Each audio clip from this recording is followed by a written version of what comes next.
Il y a 4 expériences vraiment que nous pouvons vivre avec le Saint-Esprit, qui est cette fontaine d'eau vive qui maintenant est en nous et qui va jaillir jusque dans la vie éternelle. Bien sûr, c'est nécessaire de naître de l'Esprit pour être sauvé. Comme Jésus a dit à Nicodème, ce docteur de la loi, il faut que tu naisses de nouveau si tu veux entrer et même voir le royaume de Dieu. Donc, première expérience qui est absolument vitale, absolument nécessaire pour être sauvé, il faut naître de l'Esprit. Deuxièmement, nous pouvons être baptisés du Saint-Esprit. Le baptême du Saint-Esprit, c'est bien différent de la réception du Saint-Esprit à la nouvelle naissance. Troisièmement, nous pouvons apprendre à être conduits par le Saint-Esprit. Et finalement, nous pouvons expérimenter le fait d'être revêtus de la puissance du Saint-Esprit. Et bien sûr, il y a beaucoup de discussions encore aujourd'hui et probablement plus que jamais concernant le baptême du Saint-Esprit. Parce qu'au tout début, il n'y avait pas de discussion. Vous savez, vous lisez le livre des Actes des Apôtres qui représente la première génération, si vous voulez, de chrétiens après l'effusion du Saint-Esprit dans la chambre haute. Et lorsque Paul allait prêcher et les autres disciples allaient prêcher, les gens, habituellement, vous lisez, ils étaient sauvés et baptisés du Saint-Esprit et baptisés d'eau.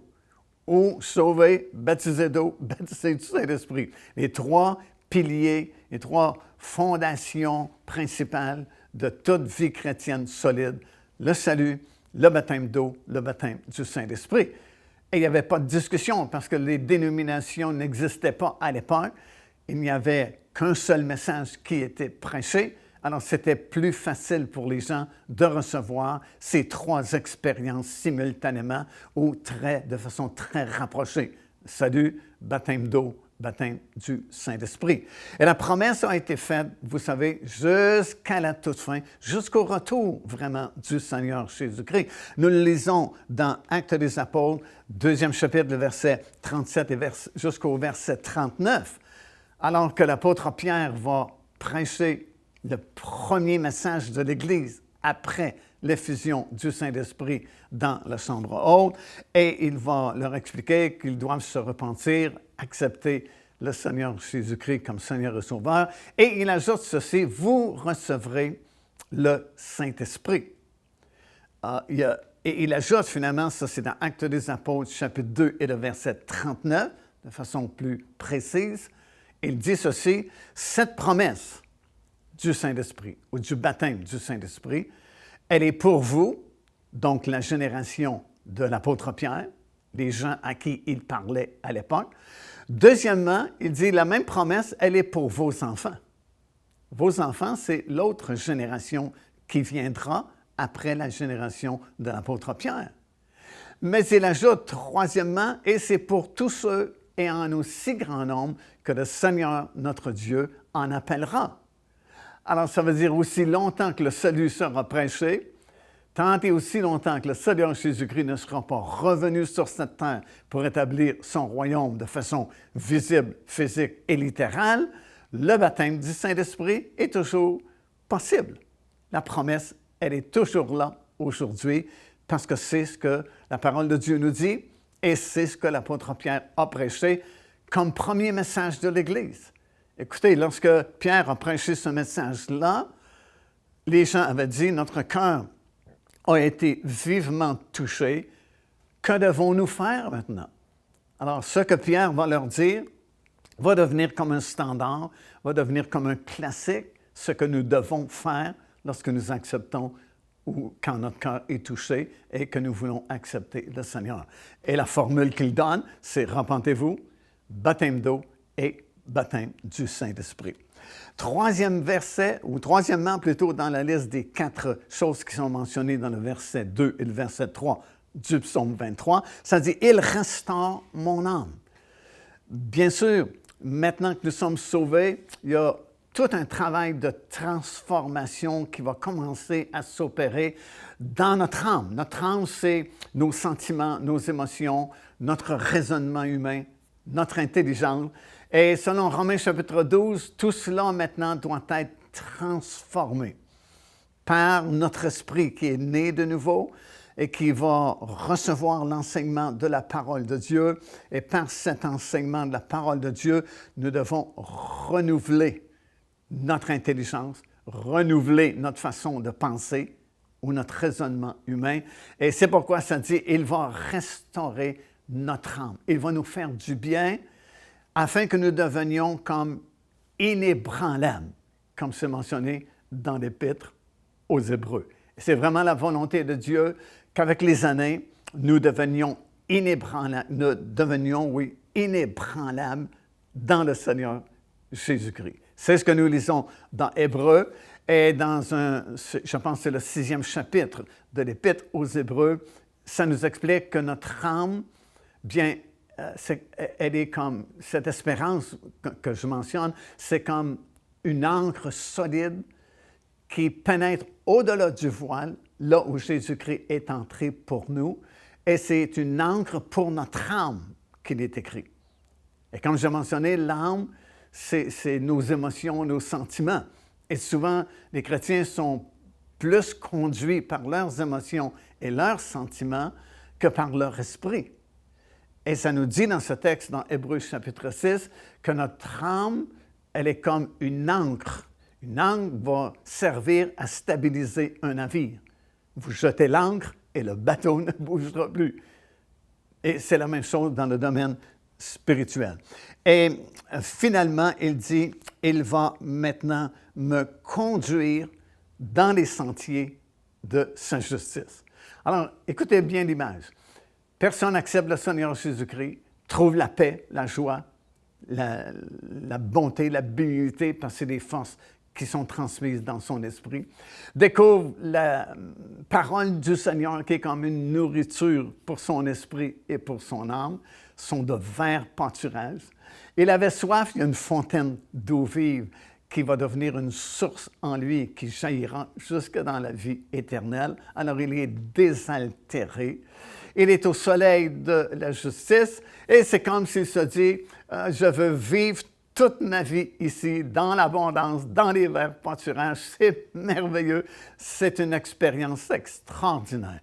Et ça va tellement bien jusqu'au jour où le Seigneur Jésus-Christ, après que nous ayons goûté aux verts pâturages, après que nous avons été désaltérés des eaux paisibles du Saint-Esprit, va nous visiter dans nos verts pâturages et c'est comme s'il nous bouscule un peu pour nous réveiller, attirer notre attention et nous dire quelque chose comme « Regarde, que vois-tu? » Et en regardant, nous allons voir un chemin au milieu des verts pâturages. Et le Seigneur dit « Que vois-tu? » Je vois un chemin. Et le Seigneur peut-être dit « Mais ça sert à quoi, un chemin? » Ben, ça sert à marcher. Tu as raison. Maintenant que tu as bien goûté à mes verts pâturages, maintenant que tu t'es désaltéré à la fontaine d'eau vive, tu dois te tenir debout et commencer à marcher sur le sentier que je mets devant toi. Et le mot qui est utilisé en hébreu, c'est un mot différent de nahal, c'est nahag. Et nahag, c'est plus fort que l'autre mot qui nous dirigeait vers les eaux paisibles, mais ce mot-là signifie, c'est comme s'il m'oblige ou il me pousse vers le sentier de sa justice. Pourquoi le Seigneur fait ça? Bien, une des raisons, c'est que maintenant que nous sommes sauvés, nous sommes sa réputation. Parce que, croyez-moi, les gens de votre famille, les gens avec lesquels vous vous teniez avant d'être sauvés, les gens qui sont vos compagnons de travail à l'usine ou au bureau où vous travaillez, le savent très bien que vous avez changé de vie. Le savent très bien parce que vous avez témoigné, ou même si vous ne témoignez pas, ils vont s'apercevoir que vous n'êtes plus la même personne qu'auparavant. Peut-être qu'avant, vous blasphémiez et soudainement, vous ne blasphémez plus. Peut-être qu'avant, vous vous teniez dans certains endroits et maintenant, vous ne vous tenez plus dans ces endroits-là. Votre vocabulaire a changé, votre façon de vivre a changé et les gens savent très bien qu'il s'est passé quelque chose. Et puis éventuellement, bien sûr, vous allez le dire probablement que vous avez accepté le Seigneur vous faites partie d'un groupe de chrétiens qui se réunit pour des réunions, entendre prêcher la parole de Dieu et ainsi de suite. Alors, vous êtes la réputation de Dieu. Maintenant qu'ils savent cette expérience que vous avez vécue, maintenant qu'ils savent que vous êtes un chrétien, entre guillemets, croyez-moi, ils vont vous surveiller. Et dès l'instant que vous manquez en quelque part, croyez-moi aussi, ils vont le renoter, ils vont vous le dire. Ah, c'est ça un chrétien? Alors Dieu dit, écoute, vous êtes ma réputation, que je peux changer, je peux transformer des vies, et ainsi de suite. Alors il doit te tenir debout et tu dois apprendre à marcher dans le sentier de ma justice. Alors là, ce n'est pas seulement son amour, ce n'est pas seulement sa provision pour nos besoins matériels, ce n'est pas seulement d'être désaltéré par les eaux vives du Saint-Esprit, mais c'est de marcher dans les sentiers de la justice de Dieu. Autrement dit, maintenant que vous êtes sauvés, vous devez marcher d'une façon différente qu'avant d'être sauvés. L'apôtre Paul dit ceci dans l'Épître aux Éphésiens, c'est dans le 4e chapitre à compter du verset 17. Il dit « Voici donc ce que je dis et ce que je déclare dans le Seigneur, c'est que vous ne devez plus marcher comme les païens. » Avant, nous étions païens, maintenant nous sommes la famille de Dieu. Et Paul dit aux Éphésiens, maintenant que vous êtes la famille de Dieu, vous ne pouvez plus marcher comme les païens, qui marchent, dit-il, selon la vanité de leurs pensées. Ils ont l'intelligence obscurcie et ils sont étrangers à la vie de Dieu. Alors maintenant, vous ne pouvez plus vivre de cette façon-là, vous devez vivre selon les principes de la parole de Dieu. Verset 4, encore une fois, quand je marche dans la vallée de l'ombre de la mort, je ne crains rien, car tu es avec moi, ta houlette et ton bâton me rassurent. Alors voilà encore une autre promesse extraordinaire où le Seigneur dit qu'il va vraiment nous garder, nous protéger et surtout nous protéger des dangers. Et il se sert de cette image-là du berger et de sa brebis, alors que le bon berger, celui qui est un bon berger, va prendre soin vraiment de ses brebis. Jésus explique dans le Nouveau Testament qu'un mercenaire ne se met pas en peine pour les brebis, mais que lui, il est le bon berger et qu'il donne même sa vie pour le bien de ses brebis.